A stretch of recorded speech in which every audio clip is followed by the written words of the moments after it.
Hello, everyone. I'm going to take you step by step through the process I used to make some desk art.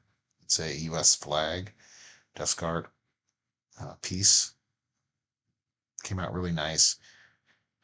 And I use ViaCAD here to generate the drawing. You're seeing a different view. You can do an isometric view, do a trimetric view, several different views you can do, but I'm just looking at the drawing here. So I skipped through showing you the whole part. It took me about 10 minutes to do this drawing, so I saved you the torture of having to watch the whole process. But I just have a single star here, and I kind of like the look of this. And I actually have a bunch of preset stars already drawn. I can just import into the drawing program. But I actually took the time to draw this. I don't show it in the video, but I actually drew out the star. You can see there's some imperfections. I just did it. I drew this really quick, actually. 10 minutes to do this drawing, and include me changing some imperfections, but it's not bad. Um, I can usually generate them much faster, but this one I wanted to make the star. I actually, to be honest, wanted some imperfections, and I actually think sometimes it actually helps visually. If everything's perfectly symmetrical, sometimes to the eye, and I think the human mind prefers a little bit of dissymmetry. But anyway, here we have, I'm in SheetCam. I've already imported the drawing. Now I'm picking my torch settings for this material I'm cutting. I'm using a recycled saw blade, old saw blade, and it's about 1/8 of an inch thick. I think it's a little thicker. I think it's like 1.135 or 145, I think is the actual thickness. A little bit thicker than 1/8 of an inch. So I'm setting my cut height and speed accordingly.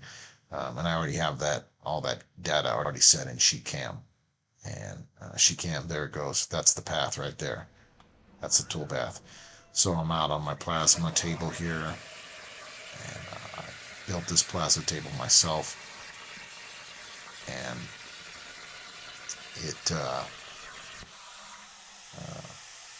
it's maybe the topic of another video, but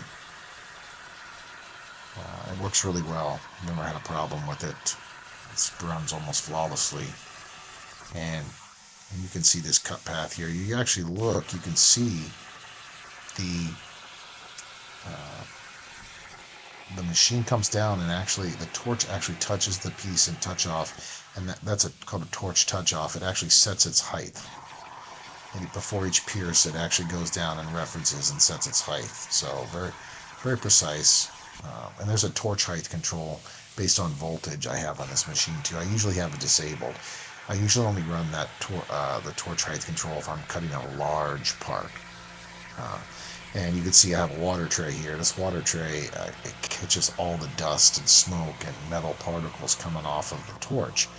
And also from the compressed air, the water splashes up and actually cools the part as well, which helps. The plasma cutting is a very hot operation.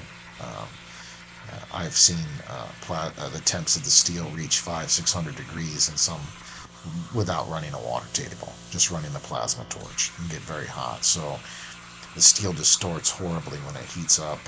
It can bow. I've actually seen steel running not in a water table actually bow up and and and bend and actually come in contact with the torch.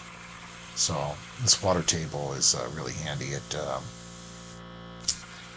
cools the part, and you can stand right by the machine. There's not an inhalation hazard from all the particles, and I usually have a fan going too, and my garage door is open. But I have the water table makes this. You see a lot of steam coming off here, but it makes it very comfortable, and catches all that dust. So part just dropped right out, and you'll see the patina on that blade.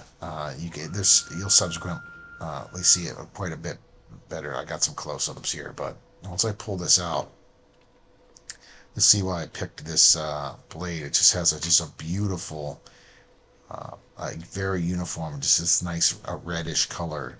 To be honest with you, it was really, I actually dug through and found this blade, and just because of the patina that was on it is one of the reasons why I picked it for this project. And it just really just came out just just beautiful. Um, so you can, here's the first really good shot of it. Look at that. And I'll put clear lacquer on that, and it'll actually really, the colors will be even more vibrant. So I'm not going to cut any on the face. Obviously, I don't want to disturb that patina, but I will round. You see me doing some edge rounding here. Now, I had almost no dross from the cutting. Very little dross, almost none. And but what I am doing is on those edges. Those edges can be very sharp coming on the plasma table. And so you see, I'm just rounding them off. This can be on someone's desk. People are going to be handling it. I don't want them getting cut. So I'm rounding those edges, making it nice and smooth.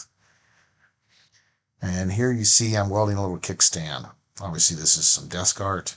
And I am just going to weld one of the little rectangles that dropped out of the stripes there from the part. I actually shortened one of them, and I'm using that as a little kickstand here. So I have it propped up on some magnets, and I almost used my TIG welder for this, guys, but my MIG welder was already set up, and it's just so convenient. I don't TIG weld a lot anymore, and so my TIG welder a lot of times sits unused. If I'm doing aluminum or something fancy, I'll grab I'll set up my TIG welder. But for simple stuff like this, I'm just running my MIG gun, and so I almost MIG weld or TIG welded it because I was worried about the heat, discoloration coming through the plate. As I picked this obviously piece of steel for its patina, I didn't want to have a huge heat affected zone on the face of that. So my welder turned down a little lower than it should have been. It wasn't the right setting for this thickness. But now you actually see I actually put some water, I moisten this. And I've done this trick before where I'll actually wet it down and just to cool it intermittently so I don't get a huge amount of discoloration coming through here. So if you guys have any ideas on how to reduce that discoloration heating, it's almost a byproduct of getting the proper temp you need. The heat setting, the amperage on your welder. But I did get a little bit of that heat discoloration. It wasn't bad. I did some tacks, and I used that water. It kept it, minimized it. So here's the back shots of this. It's not going to be on the cover of Welding Magazine or anything. It's just purely functional. So here you're going to see me put some clear coat on here, and this is gonna kind of seal that patina in. And this is a high gloss lacquer, and it really it makes that patina pop. I just love this patina on here.